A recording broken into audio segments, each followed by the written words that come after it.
Rodin, en fait, le problème essentiel était de dessiner la nature, de dessiner ce qu'il y avait de vrai dans la nature, et pour lui, la nature, c'est avant tout le nu féminin.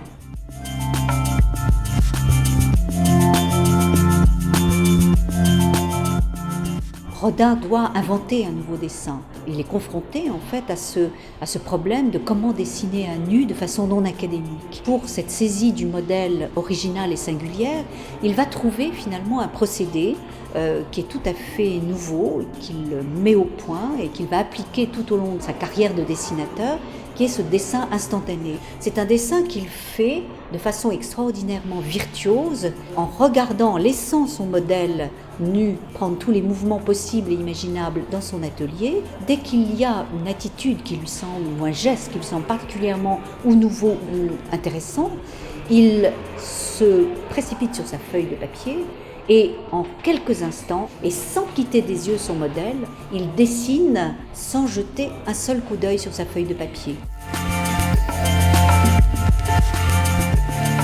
Rodin va reprendre certains de ses dessins et par toute une série de lignes, de recherches graphiques où il virevolte en quelque sorte autour de la forme qu'il a cernée au départ, il va finir par trouver ce qu'il appelle le trait juste.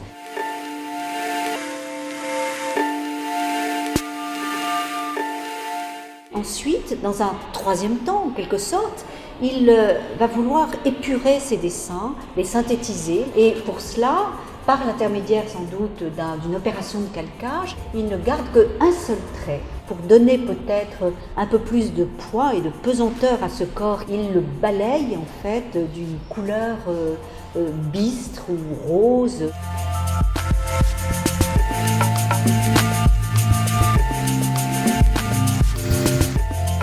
Rodin décide de découper, c'est-à-dire au départ de détruire un des dessins qu'il a réalisé de façon synthétique en les recouvrant de couleurs. Et il les découpe de façon à avoir à sa disposition des sortes de petites figurines de papier qui lui permettent en fait de jouer dans l'espace. Et ces dessins qu'il a découpés, parfois il le fait pour pouvoir les assembler ensemble. Il va coller une figure découpée et former un couple tout à fait inédit.